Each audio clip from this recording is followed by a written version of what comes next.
Morning everyone. Now in this video I have to describe you about the finance commission. I hope so this video is very helpful for you. सबसे पहले हम देखते हैं finance commission. Finance commission क्या होता है, इसकी जो इस्टेब्लिशमेंट है ये सबसे पहले एक कॉन्स्टिट्यूशन बॉडी है, क्योंकि ये कॉन्स्टिट्यूशन के आर्टिकल 280 के अंदर प्रिस्क्राइब की गई है. और इसके हम अभी इस्टेब्लिशमेंट के बारे में पढ़ेंगे, लेकिन इसको क्वासी जुडिशियल बॉडी कहा जाता है. इसका एवरी 5 ईयर इसकी अपॉइंटमेंट होती है जो प्रेसिडेंट करते हैं. ठीक है, अब इसके अंदर सबसे पहले हम देखेंगे क्या कहते हैं, एक एग्जीक्यूटिव बॉडी, एक कॉन्स्टिट्यूशन बॉडी और एक स्टैट्यूटरी बॉडी. स्टैट्यूटरी बॉडी अभी हमने पढ़ा था, जॉइंट पब्लिक सर्विस कमीशन का भी एग्जांपल आया था. और जो फाइनेंस कमीशन और कॉन्स्टिट्यूशन बॉडी, एग्जीक्यूटिव बॉडी होती है जो ना कि कॉन्स्टिट्यूशन होती है और ना ही वो स्टैट्यूटरी बॉडी होती है. एग्जीक्यूटिव बॉडी क्या होती है, एक्स जुडिशियल बॉडी होती है जो प्लानिंग कमीशन के, जैसे प्लानिंग कमीशन होगा नीति आयोग हो गया, ये एग्जीक्यूटिव बॉडी होती है जो ना कि स्टैट्यूटरी होती है ना ही कॉन्स्टिट्यूशन होती है. अब हम देखते हैं फाइनेंस कमीशन का टॉपिक. क्वासी जुडिशियल क्या होता है, these are not the court, ये कोर्ट टाइप कोर्ट्स नहीं होती हैं, इनकी थोड़ी सी कोर्ट से डिफरेंट होती हैं. उसके बाद they have the powers analogous to law imposing body, ये इसके पास पावर होती है लेकिन जो इसके अंदर ये लॉ वगैरह इम्पोज कर सकती है. उसके बाद number 3, they take away the burden of the court, क्योंकि कोर्ट से थोड़ी डिफरेंट होती है, इसकी वजह से इन्होंने जो कोर्ट का बर्डन होता है लॉट ऑफ प्रोसीडिंग्स का, ट्रिब्यूनल्स बना के और चीज़ें बना के इनको कम किया है. और उसके बाद number 4, limited area of power, इनके पास लिमिटेड एरिया की पावर है. मतलब कैसे, अगर ये फाइनेंस कमीशन बोल रहे हैं तो फाइनेंस कमीशन की ड्यूटी फाइनेंस तक की है. ठीक है. Number 5, judgment is based on predetermined set of rule, जो जजमेंट है यहाँ पर बेस्ड है जो पहले के रूल्स बनाए हुए हैं, सेट ऑफ रूल्स बनाए. Judgment is based on the predetermined set of rules. ठीक है. उसके बाद इसका कॉम्पोजिशन कैसे होगा, चेयरमैन हैविंग, जो इसके चेयरमैन होते हैं उनका जो इसका एक्सपीरियंस होना चाहिए, पब्लिक अफेयर्स के अंदर होना चाहिए.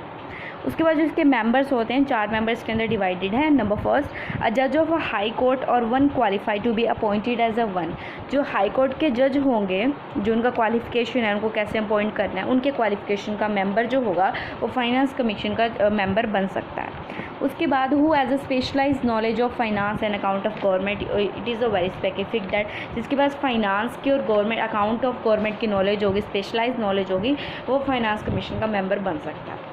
Number 3, who has a wide experience in financial matter and the administrator, जिसके पास बहुत ज़्यादा एक्सपीरियंस होगा फाइनेंशियल मैटर्स और एडमिनिस्ट्रेटिव से रिगार्डिंग. उसके बाद number 4, a person who has a special knowledge, जिसके पास स्पेशल नॉलेज होगी इकोनॉमिक्स की वो. उसके बाद parliament will determine the qualification of member of the commission and the manner of selection, जो पार्लियामेंट है वो यहाँ पर डिटरमाइन करता है क्या क्वालिफिकेशन होनी चाहिए कमीशंस के मेंबर की और किस मैनर के अंदर वो सिलेक्ट होना चाहिए. Parliament will determine the qualification of member of the commission and the manner as a selection. Parliament यहाँ पे डिटरमाइन करेगा कि क्या क्वालिफिकेशन है और क्या किस मैनर के अंदर सिलेक्शन होगा. लेकिन जो क्वासी जुडिशियल बॉडी है, जो इनका टेन्योर होता है, वो सब कुछ डिटरमाइन प्रेसिडेंट करते हैं. यहाँ पे जो पार्लियामेंट होती है वो डिटरमाइन करती है क्वालिफिकेशन होगा मेंबर का और कैसे सिलेक्ट होगा. उसके बाद आता है अपॉइंटमेंट होती है इनकी प्रेसिडेंट के द्वारा. ये होल्ड करते हैं ऑफिस फॉर सच पीरियड जो यहाँ पे प्रेसिडेंट स्पेसिफाई करते हैं अपने ऑर्डर के अंदर. ये रीअपॉइंटमेंट के लिए एलिजिबल होते हैं. फिर इसके फंक्शंस देखते हैं. ये रिकमेंडेशन देते हैं प्रेसिडेंट ऑफ इंडिया को कुछ मैटर्स के ऊपर, जैसे कि the distributions of the net proceeds of taxes to be shared between the centre and the state. Net proceeds जो होगी टैक्सेस की वो कैसे शेयर करनी है सेंटर और स्टेट लेवल के ऊपर. ठीक है.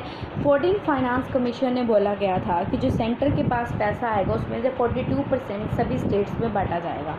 ठीक है. इसमें क्या होता है, सबसे मेन पावर पीएम की होती है, क्योंकि वैसे भी हमारे इंडिया के अंदर रियल एग्जीक्यूटिव जो हैं वो प्राइम मिनिस्टर हैं और नॉमिनल एग्जीक्यूटिव हैं वो प्रेसिडेंट सर हैं. तो फिर 14, तो जो भी प्राइम मिनिस्टर बोलेंगे वो बोला जाएगा. कुछ इसकी डिस्टर्बेंसेस भी हुए थे जिसमें बोला था 42% बहुत हाई है, थोड़ा कम कर दो, क्योंकि there is a lot of burden on finance on the centre, that's why. उसके बाद अगला फंक्शन है the principle should govern the grant in aid to the state by the centre.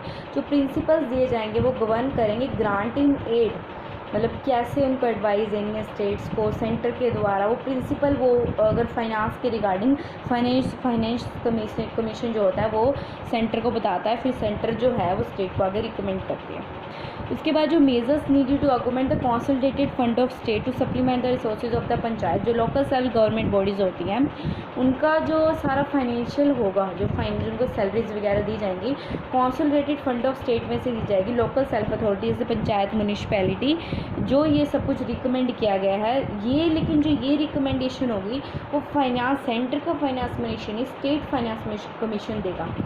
उसके बाद any other matter refer to it by the president in the interest of sound finance, कोई भी matter अगर उसको लग रहा है कि प्रेसिडेंट को लग रहा है कि जहाँ पर उसको फाइनेंस कमीशन की हेल्प चाहिए तो वहाँ से उससे ले सकता है। फिर 1960 में जो कमीशन है also suggested the grants given to the states of Assam, Bihar, Orissa and West Bengal in the of assignment of any state of the net proceeds in each year. ये बोलता है 1960 तक क्या हुआ था, जो कमीशन था उसको वो सुजेस्ट करता था ग्रांट्स स्टेट जो आसम, बिहार, उड़ीसा, वेस्ट बंगाल कि इनको असाइनमेंट्स इनकी स्टेट की नेट प्रोसीड हर साल होनी चाहिए, ठीक है, of export duty on the jute product के रिगार्डिंग जो हर ईयर इनकी नेट प्रोसीड होनी चाहिए टिल 1960 तक ऐसा चला था इन स्टेट्स का। फिर आती है जो ये ग्रांट्स हैं were to be given for a temporary period, ये 10 पीरियड्स तक का, वही मैंने बोला ना टिल 1960 10 साल तक का, जो मतलब जैसे जब से हमारा कॉन्स्टिट्यूशन बनता from the commencement of the constitution 10 year तक इनको ग्रांट्स प्रोवाइड करने का फाइनेंस कमीशन का काम था। जो ये कमीशन है सबमिट करता है अपनी रिपोर्ट को प्रेसिडेंट के पास, और जो उसके बाद फिर जो प्रेसिडेंट होता है वो दोनों पार्लियामेंट के सामने रखता है अपनी मेमोरेंडम तैयार करके, उसके बाद जो दोनों हाउसेज हैं वो अपनी रिकमेंडेशंस प्रोवाइड करते हैं। उसके बाद एडवाइजरी रोल, जो रीजंस हैं जो यहाँ पे रिकमेंडेशंस बताई गई हैं फाइनेंस कमीशन की, वो सिर्फ एडवाइजरी नेचर के होते हैं, इसको मानना या ना मानना वो गवर्नमेंट देखेगी।